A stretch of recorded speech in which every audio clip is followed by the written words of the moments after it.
Shalom, kita bertemu kembali dalam edisi Bible Study yang tentunya membahas topik yang menarik, yaitu perbedaan antara iblis, setan, Beelzebul, setan-setan, dan roh-roh jahat. Tentunya pembahasan kita akan bersumber dari Alkitab sebagai firman Allah.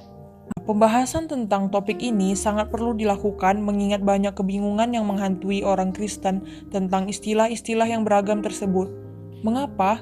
Karena berbagai terjemahan Alkitab juga kadang memberikan istilah yang tidak sama. Dalam budaya kuno, penggunaan nama oleh seseorang merepresentasikan personalitas orang tersebut. Jadi, nama bukan sekedar label yang membedakan seseorang dengan orang lain. Mari kita perhatikan pembahasan berikut ini. Yang pertama, iblis.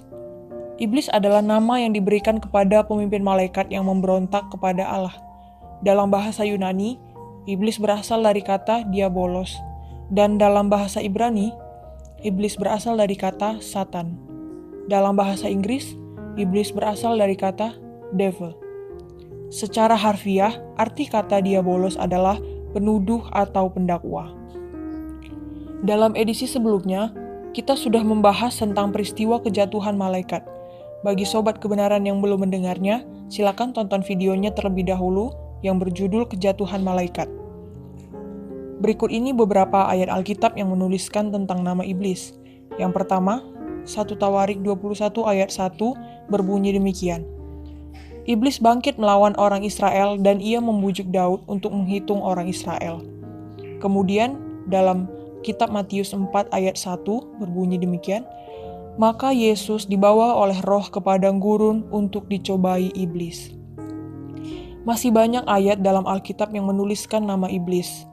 Dalam Matius 25 ayat 41 tertulis bahwa iblis memiliki pengikut-pengikut yang disebut malaikat-malaikat iblis. Bunyinya demikian, dan ia akan berkata juga kepada mereka yang di sebelah kirinya, enyahlah dari hadapanku, hai kamu orang-orang terkutuk, enyahlah ke dalam api yang kekal yang telah sedia untuk iblis dan malaikat-malaikatnya. Dalam ayat tersebut, terdapat frase iblis dan malaikat-malaikatnya yang menunjukkan adanya pengikut iblis dalam kejatuhannya. Jadi, iblis ini memiliki pengikut atau antek-anteknya, yaitu malaikat yang ikut dalam pemberontakannya. Dalam kitab Wahyu 12 ayat 4 menuliskan bahwa jumlah pengikutnya adalah 1/3 jumlah malaikat yang Tuhan ciptakan di sorga. Perhatikan firman Tuhan berikut. Dan ekornya menyeret 1/3 dari bintang-bintang di langit dan melemparkannya ke atas bumi. Yang kedua adalah kata Satan. Di dalam Alkitab terjemahan baru, kita juga menemukan kata Satan. Dalam bahasa Yunani, Satan adalah Satanas. Dan bahasa Inggris menerjemahkannya Satan. Kata Satanas ini berasal dari bahasa Aram yang berarti musuh. Kata ini hampir selalu muncul dalam bentuk tunggal dan menunjukkan sebuah nama, bukan julukan. Dalam Alkitab terjemahan baru, terdapat 2 kali istilah Satan, yaitu dalam kitab Wahyu 12 ayat 9 dan Wahyu 20 ayat 2. Wahyu 12 ayat 9 berbunyi demikian, dan naga besar itu, si ular tua yang disebut iblis atau Satan, yang menyesatkan seluruh dunia, dilemparkan ke bawah. Ia dilemparkan ke bumi bersama-sama dengan malaikat-malaikatnya. Dalam kitab Wahyu 20 ayat 2 berbunyi demikian. Ia menangkap naga si ular tua itu, yaitu iblis dan Satan, dan ia mengikatnya 1000 tahun lamanya. Sedangkan istilah yang sama, yaitu Satanas, pada umumnya diterjemahkan dengan kata iblis oleh Alkitab terjemahan baru, seperti dalam kitab Matius 4 ayat 10, maka berkatalah Yesus kepadanya, enyahlah iblis, sebab ada tertulis, engkau harus menyembah Tuhan Allahmu dan hanya kepada Dia sajalah engkau berbakti. Dalam ayat ini, kata iblis merujuk kepada bahasa Yunani yaitu Satanas dan bahasa Inggris Satan. Kemudian dalam kitab Markus 3 ayat 23 berbunyi demikian, Yesus memanggil mereka lalu berkata kepada mereka dalam perumpamaan, bagaimana iblis dapat mengusir iblis? Iblis dalam ayat ini merujuk juga kepada bahasa Yunani, Satanas, dan bahasa Inggris, Satan. Jadi, istilah Satan sebenarnya adalah nama lain bagi iblis, yaitu penghulu roh-roh jahat. Istilah yang ketiga yaitu Beelzebul. Beelzebul adalah nama lain untuk iblis atau Satan.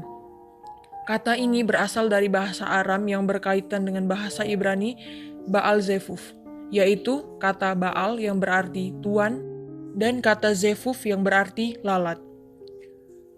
Beelzebul yang secara harfiah Tuan dari lalat adalah ilah orang Filistin yang disembah di kota Ekron dalam Perjanjian Lama, yaitu Kitab 2 Raja-Raja 1 ayat 2-3 dan ayat 6. Sebutan ini muncul dalam beberapa bagian di Alkitab, seperti dalam Matius 10 ayat 25, Matius 12 ayat 24 dan 27, kemudian Markus 3 ayat 22, Lukas 11 ayat 15, Lukas 11 ayat 19.